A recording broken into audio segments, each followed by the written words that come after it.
কি এখন কিছু বলতেছো না কেন? আমার আর তোমাকে কিচ্ছু বলার নাই ঐশী। তা কেন থাকবে?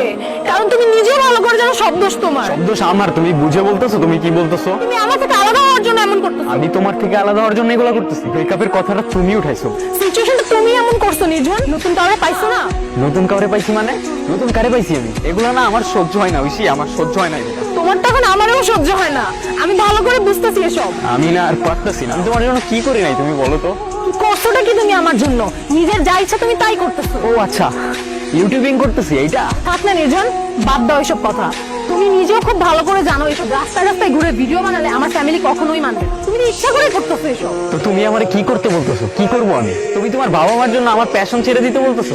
তোমাকে এসব বললে তোমার হাজারটা এক্সকিউজ রেডি থাকে। তুমি যা করতেছো নিজের জন্য তো করতেছো, আমার জন্য কি কিছু করতেছো? আমি নিজের জন্য করতেছি। আচ্ছা কি করলে তোমার জন্য করা হবে বলো তো? থাক, আমার জন্য তোমার কিছু করতে হবে না। আর ওই যে মেয়েটা যার সাথে অ্যাক্টিং করো, ওর সাথে তোমার কি সম্পর্ক? তুমি এত লিম কথাবার্তা কেমনে বলো? ও আমার কো-আর্টিস্ট, ওর সাথে আমার কি সম্পর্ক হবে? ও আচ্ছা, শুধুই কো আর্টিস্ট? তাহলে তুমি ফেসবুক পাসওয়ার্ড দিতে ভয় পাও কেন? আমি ভয় পাই না ঐশী, কিন্তু তোমার ট্রাস্ট রাখার জন্য ফেসবুক পাসওয়ার্ড দেওয়ার আমি কোনো মানে দেখি না। আমার ভালোবাসা এতটা চিপ না। তুমি তো কিছুই করতে পারো না আমার জন্য। এমন রিলেশনশিপ রাখার কি কোনো দরকার আছে? কোনো দরকার তুমি নেই। যা বলতেছো বুঝে বলতেছো? না বুঝে বলার তো কিছু নাই। তুমি পড়াশোনা ছেড়ে দিছো, রাস্তায় রাস্তায় ভিডিও বানাও। এটা কোনো লাইফ? আমি আমার ফ্যামিলিকে কি বলবো? স্ট্রেইট বলো না, কি বলতে চাও? স্ট্রেটই বলতেছি যে আমার জন্য কোনো স্যাক্রিফাইস করতে পারবে না, তার সাথে আমি সারা জীবন থাকতে পারবো না। আর যে তার ফেসবুক পাসওয়ার্ড পর্যন্ত দিতে চায় না, ভয় পায়, এটা তো ক্লিয়ার যে সে আমার সাথে চিট করতেছে। কেন জানি নিজের খুব আনলাকি মনে হইতেছে সবটা দিক থেকে।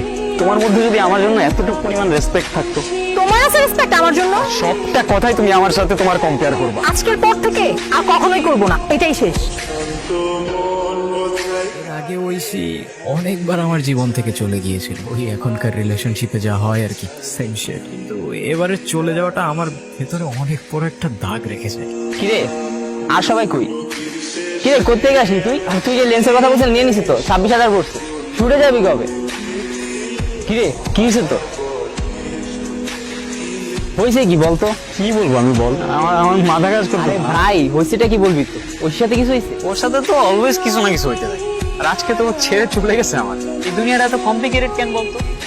আর শুট করবি বললি, কি শুট করবি? স্ক্রিপ্ট আছে, স্ক্রিপ্ট কই? আজকে 2 দিন ধরে স্ক্রিপ্ট লিখতে বসছি, একটা লাইনও আমি লিখতে পারি। যখনই স্ক্রিপ্টটা লিখতে বসবো, কলমটা হাতে নিব, তখনই ছোট ছোট বিষয় নিয়ে একটা না একটা পেন দিবে। আর এমন এমন কথা বলে না আমি নিতে পারি না, কাউরে বোঝাইতে পারি। আমি বুঝতেছি রে ভাই, ঐশীর কথা বাদ দে তো, আর মাথা ঠান্ডা কর, বাসায় যা, আমি তো রাত্রে ফোন দিচ্ছি।